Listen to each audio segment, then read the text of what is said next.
Morning. Time now for our regular look ahead to Prime Minister's questions. Yes, I know we're not necessarily focusing on those two. We're focusing usually on Jeremy Hunt and Boris Johnson at the moment. But Theresa May and Jeremy Corbyn's weekly fights are still going strong. I have a panel of leading politicians to take you through it on our MPs panel. Who have we got then around the table? Stephen Kinnock, Labour MP, member of the Brexit Select Committee. Good morning. Hello. Good morning. Pete Whittart for SNP and SNP's shadow leader of the House of Commons. Good morning to you. Good morning to you. And Greg Hands, Conservative MP, former International Trade Minister, and probably good to say at this point you're backing Jeremy Hunt in the Conservative. That is right. Has to be Hunt, Emma. Has to be Hunt. Is that the hashtag? That is the hashtag as well. Yeah. Well, with a name like Hunt, you have to pick a good hashtag, don't you? Because you don't want people getting it wrong.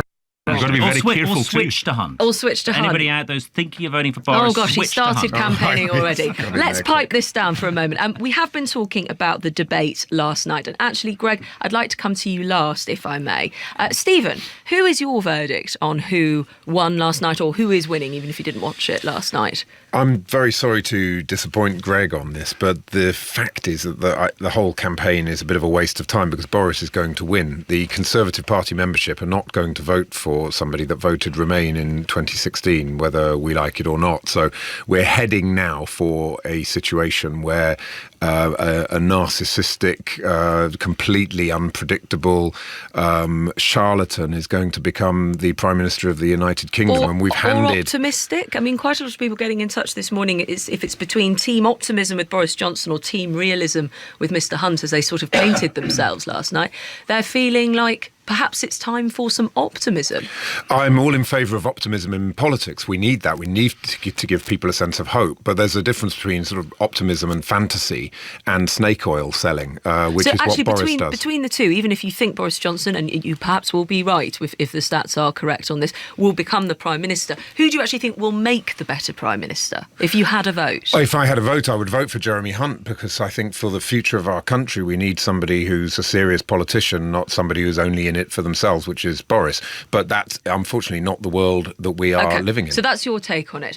Where do you find yourself, Pete? If you had a vote, I don't know if you watched last night, who would you go for? Who's performing better for you? They are going to be all of our Prime Ministers. I did indeed watch last night, and I totally agree with Stephen that this is just the biggest monumental waste of time that anybody's ever undertaken. It's so clear that Boris is going to win. I think that the survey that was conducted over the weekend showed him 70% was it ahead, I think. Although we've been taught not to always believe polls. Yes, and I think in this case, and Stephen's right, and it's because of that reason that they're determined that they're going to leave the European Union, deal or no deal, come 31st of October. Who would you vote for if you did have a vote? It's like asking, would you rather have your eyes gouged out or fired out? You know. Oh, come on, it's not that bad, is it? There's one feature in this which is very interesting for us, is that when Boris becomes Prime Minister, support for Scottish independence rises to 53%. I mean, Scotland rejects. So you should actually be voting for Boris Johnson, because he came to Perth on Friday. It would help you. And it was quite encouraging. He went and upset all the Runrig fans, a band I used to play for, when he said he'd put the run back into Runrig and run Wisher out of town. No, but in all seriousness, if you could vote, you should actually vote for Boris Johnson as a member of the SNP, because he'd help your cause, wouldn't he? That's your argument. I'll leave the Conservatives to do that for me. So, I think that what we'll see is a significant rise in support for Scottish independence, and Scotland rejects a buffoon's Brexit. You know, this guy will be a cringeworthy embarrassment on the international stage. We're getting messages in saying we need something different, and people think that something different could be Boris Johnson. Now let me come to the man who played Boris Johnson in Jeremy Hunt's rehearsals, we're told. Is that the case? Yeah. Is your Boris Johnson convincing? Well, it's all right. Too clear an answer to be playing Boris. Oh, you don't think that was convincing? Fine. I'm not going to answer. Emma, I won't answer your question. I'm going to avoid that question. Is that how you played it? So, for instance, when you looked at how Boris Johnson was, serious question last night on stage, was it accurate to how you performed? Well, I'm not going to answer that question, Emma. Go on. I'm going to avoid that. Okay, so you're now going to pretend you're Boris Johnson for the rest of this interview? No, I'm not. Okay, because if we're doing that, then I need to swerve questions. He's a character actor, okay, truly fine. a character actor. But, you know, for instance, when we're preparing as journalists to do interviews, I have two very good Theresa Mays on the team, I'll have you know, who you know, help me get ready for interviews. Do you feel that you were accurate when you were rehearsing? It's a raging bull of Well, it's always difficult because you have to understand sort of the context of the debate, and different dynamics can happen. So it's always slightly unpredictable in that sense. I think the debate last night was quite feisty at times. I think Jeremy pointed out again and again and again that Boris was avoiding the question. I think that was the real takeaway. And now I think we understand why Boris has been ducking the debate. I mean, that was actually the first debate between the two of them that there's ever been, yet the ballot papers went out 5 days ago. And most people, it's understood, have actually already voted, which was why I understand the Hunt camp wanted these debates to become perhaps a bit earlier. We obviously can't say how that's going to have gone, but as both gentlemen on either side of you have said, and many people getting in touch, it's over for Jeremy Hunt. No, isn't I disagree. Actually, I've got the largest Conservative association in the country. I've got 2,400 members. We had a massive turnout for Jeremy Hunt coming to Chelsea earlier this week. I think my members are breaking more significantly more for Jeremy Hunt. And people forget... But they would tell you that, wouldn't they? They're not going to come up to you and go, I'm not backing your man. Well, I can actually talk to them. These are people that I know. And people forget the Conservative Party isn't all a set of elderly people out in places like, obscure parts of England and Scotland. They're actually a huge number in London. And that is, I think, a very, very key audience for Jeremy Hunt. People listening in Scotland would like to be described as obscure parts of Scotland. No, I said, no, that's not what I said. I said in obscure parts. In obscure, sorry, yes. I didn't say they themselves were obscure. Fine. But actually, what I come across is dozens, scores of people switching from Boris to Jeremy Hunt. And that is, so I see nobody... You're not going to concede defeat early? Oh, no, definitely not. I don't meet anybody going the other way. I don't meet anybody saying I used to back Hunt, but now I'm backing Boris. It's all the other way. Okay, and it could, again, I point out, be a self-selecting group of who you get to speak to, a bit like a campaigner I was just talking to, about, when you are in the midst of something. I take the point, though, that you know a lot of those people, and that's what you see as the trend. But just to talk, we have spoken about how Boris Johnson responded to some important points last night. If I could ask you, as the first Jeremy Hunt supporter I've had on this morning, do you not think he runs the risk of damaging the special relationship by wading so definitively into the Kim Darroch row the way that he did? No, quite the opposite. I think it's important. The onus is on the Foreign Secretary and the Prime Minister to defend senior officials. That is absolutely part of the job. I was shocked that Boris wouldn't give a straight answer on that one. But Jeremy Hunt, he is the Foreign Secretary, so Kim Darroch is doing his job, which is reporting back from Washington as he personally sees the situation. That's not necessarily the government view, but that is his view of what is going on. And of course he needs to be defended. You said it was unpredictable in parts, but actually a lot of Jeremy Hunt's lines looked very well rehearsed. He looked like he knew how he was going to attack. There's nothing wrong with that. You, of course, have to prepare for those sorts of things. One line did seem to backfire quite spectacularly with the audience when he accused Mr. Johnson of peddling optimism. Even if you don't like Mr. Johnson's politics, this is a country that, regardless of your politics, you could not say anyone has been inspired by British politics over the last 3 years. So actually that did backfire, it seemed. Well, realism is also important in this. So it's not just a question of being shoved down our throats, that's what people would say. It's not just a question of being optimistic. You have to be realistic. And Jeremy has actually laid out his plan of how he would deliver Brexit. He would be... Actually, both plans are similar, but Jeremy's got the details. So both would go back to Brussels to seek a better or an improved deal. If that is not possible, then they've both got such good personalities. That's the detail, isn't it? Well, look, that's what will be the difference between them and Theresa May. Well, I think it's important. Brussels. I think it's in Brussels' interest as well to get a deal, and that is where the future lies. Is actually getting a deal with Brussels, and Jeremy is much better placed to do that. But if that's not possible, Jeremy's also got the better plan for how you would prepare for a no-deal Brexit, which he said he would only do with a very heavy heart.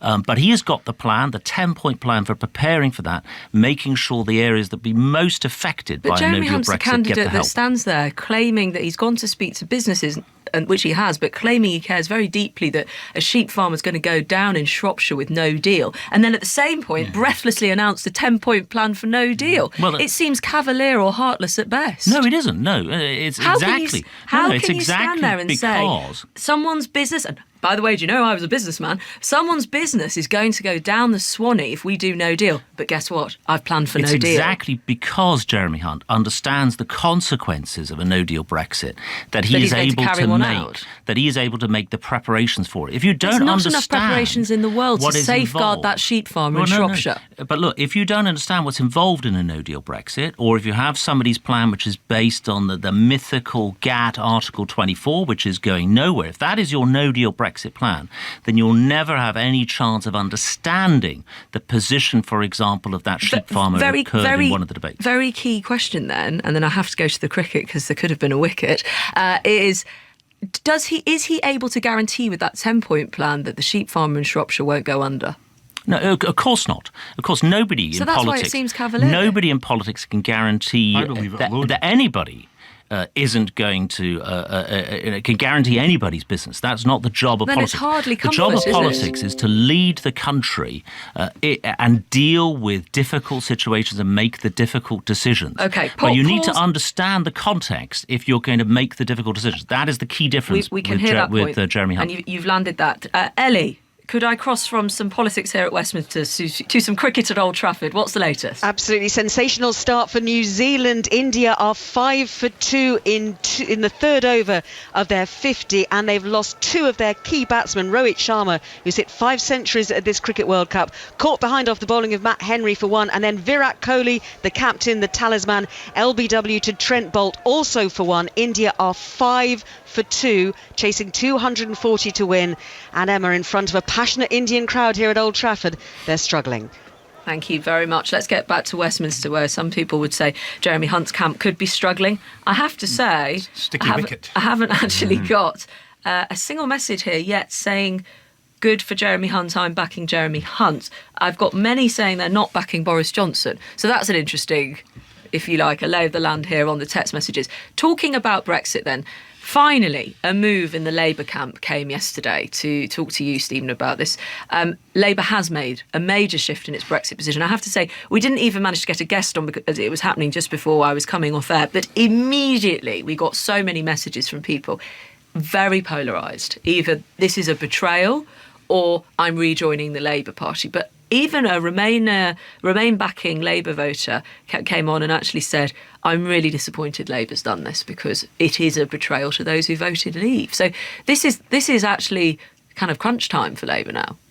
Yeah, I mean, we can talk about second referendums and general elections till the cows come home. The reality is that with every day that goes by, we're heading towards a catastrophic crashing out on the 31st of October, which I think would destroy the British manufacturing sector, is really bad for our national security, and would shake the Northern Ireland peace process to its foundations. So the number one priority has to prevent no deal on the 31st of October. We're about to get a deeply reckless and careless Prime Minister who said he's prepared to do that. My view is that Jeremy Corbyn should say to the new Prime Minister, table the withdrawal agreement bill. It is actually full of concessions to Labour. It includes at committee stage a commitment to having a debate and vote on whether the deal should go to a second referendum. The withdrawal agreement bill is the only game in town if we're serious about preventing a no-deal Brexit. If the new Prime Minister tables the withdrawal agreement bill, I would vote for it. But just to then deal with, so that's what you're focused on. That's what you see as a realistic prospect. There's a lot of talk about realism versus optimism versus pessimism here. But just I'm an optimistic realist. Okay. Keeping up with who's on what team of this. But in terms of people who are listening who usually vote Labour, who voted to leave the European Union, what do you say to them if they feel utterly betrayed? Yeah, I say that I think we should have stuck to our guns. I think our position from the start you didn't know what your gun was, though. Well, in the 2017 manifesto, we said we believe that the result of the referendum should be honoured, but we must leave with a deal. We will never support leaving the European Union without a deal. In the event of an early election, have you been told, as a member of the Labour Party, what will be in the manifesto? Will it fight from a Remain or a Leave position? No, my understanding is that we're saying Jeremy Corbyn and Keir Starmer would go out to Brussels to try to negotiate a new deal. But we don't know yet whether we would campaign for Remain or Leave on the basis of that deal. Know. And I think that that's not a tenable position. Is that not a very difficult place for you to be? As a backbench MP, I'm saying that this is the reason why I don't think we should have muddied the waters talking about having a second referendum. If we're going to have one, it should be on the basis of the withdrawal agreement, which has been negotiated with the European Union, to try to go on the doorstep and say, we're going to have a general election. If we win, we're going to go and negotiate a new deal, and we may end up then campaigning against the deal we've just negotiated. My personal view, that's not a credible position. And having lived and worked in Brussels for a number of years, the European Union wants to have a credible negotiator on the other side of the table. Just to stick with Labour for one more moment, and then we'll turn our attentions to the SNP. Thank you for being patient, Pete. There's a hour-long programme this evening, Panorama, on anti-Semitism in Labour. It's expected to paint a rather damning picture of, actually, crucially, the way Jeremy Corbyn's office has dealt with the issue. Are you going to watch it? Yes, I'll be watching it. You will be watching it. And on the handling of both Brexit and anti-Semitism, because regardless of sort of where you are on the issues of anti-Semitism, how much that people know about it, the criticism has been about the way it hasn't been handled. That's the issue. There hasn't been the leadership. That's the criticism about this. People have been pointing more and more the finger of the people surrounding Jeremy Corbyn about why he hasn't taken the position that people have wanted him to on Brexit, and about the lack of leadership over anti-Semitism, specifically towards Seamus Milne, who's his sort of director of strategy in charge of media and what he says and what he does. Is it time for the Labour leader to specifically replace him? I am just so ashamed of the fact that the words anti-Semitism and Labour Party are being used in the same sentence. I think we have to now have a completely independent process to look through all of the cases of anti-Semitism, and people should be automatically expelled from the party where there is evidence of anti-Semitism, rather than just letting these things drag on for ages. Absolutely. I think Chris Williamson has stepped over the line, and I don't think he should be allowed back into the Labour Party. I think this programme tonight is going to be another shameful episode for our party, and we've got to get a grip of this situation, and a lot of that is about leadership. How do your family, who have obviously so steeped in the Labour Party, feel about this turn of events? Well, we're all ashamed and mortified. There's no other way of. This is the party of Clement Attlee, of Aneurin Bevan, of Harold Wilson, of Tony Crossland, of Barbara Castle. I mean, we have such a proud tradition of driving cohesion in our society, cohesion in our communities, building a country that hangs together regardless of your background. And the idea that the pockets of crazy conspiracy theories about Jewish people running the global financial system, or people who have allowed their absolutely legitimate concerns about the Israeli government, which I, by the way, hold very strongly. I've been campaigning for Palestinian rights since the 1990s. To tip over into racism and anti-Semitism is completely unacceptable. Okay, so specifically to my question, root it out. There's another question off the back of it, but specifically first about Seamus Milne. Should he go? Should Jeremy Corbyn sack that person advising him? I have to say I don't know precisely who's been involved in what. What I can say is it's been a complete shambles and Jeremy a fiasco. Corbyn go? And if there is a politically motivated way that people around Jeremy Corbyn have been preventing justice being done, then they should go. And should Jeremy Corbyn go? I think we need an independent inquiry into any case of anti-Semitism, and if that recommends that a person has been guilty of anti-Semitic behaviour, they should not be in the Labour Party. But about a lack of leadership, how much longer can Jeremy Corbyn be your leader? Look, we have to get this sorted out. It's been going on too long. Jeremy Corbyn has been elected twice by our membership in a democratic manner. He is the leader of the Labour Party. It is clearly a matter for Jeremy to look at these cases of anti-Semitism and the way it's been handled, and to decide for himself whether he is the right man to make sure that we clean up the god-awful mess that we find ourselves in. And before we come to the SNP, I've been told to go back to the cricket. Ellie, what's happened at Old Trafford? God-awful messes, Emma. India are 5 for 3 after 4 overs, chasing 240 to win. And KL Rahul, the other opener, back in the pavilion for 1. Also Rohit Sharma out for 1, Virat Kohli for 1 as well. So a relatively modest target you'd have thought for India, but they are 6 for 3 and we're in the 5th over, and the faces of the Indian fans here in their orange, green and white are in shock. Ellie, thank you for that. Last night, we were talking about this a bit earlier on the programme. Yes. MPs backed amendments which would require the government to liberalise abortion and extend same-sex marriage to Northern Ireland if devolution is not restored. It looks like, and I'm hoping you can help me, Pete, on this, the SNP got itself into a bit of a mess over this. Your MP, Gavin Newland, said on Monday that your members would not vote on the issue because of the principle that you don't vote on matters devolved to other parts of the UK. Then a U-turn was performed to let members have a free vote on the matter. Well, Gavin was absolutely absolutely right, and we don't normally vote on any issue to do with devolution in other nations of the United Kingdom. But I think what we took the view that this was exceptional given the fact that Stormont hasn't sat for 2 years, and Westminster was therefore had a responsibility and were obliged to make a decision concerning these very, very important, sensitive issues. So we took the view that given it was our responsibility, we couldn't shirk it, and that we had to express an opinion on this. And we were quite happy to stand with colleagues in Northern Ireland who've been campaigning very hard on both these You can't issues. have a flexible position on devolution. You either believe matters are devolved or you don't. Well, we do, but we accept that our view is that we should take an interest in devolution in other nations, but there's no devolution. And that's the issue with Northern Ireland just now. It's an abeyance. Stormont hasn't sat. Yeah, so but that doesn't mean you should abandon your principles of what you believe devolution means. There wasn't an amendment of principles. It was having to take a rounded view about our responsibilities and obligations as legislators.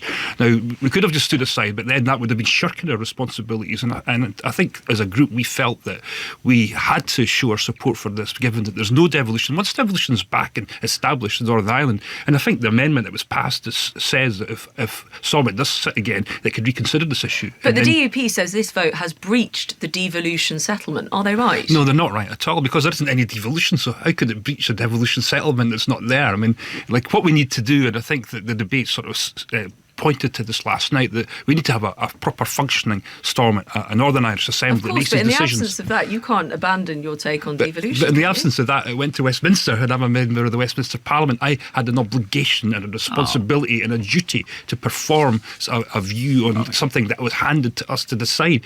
I didn't want to decide on that.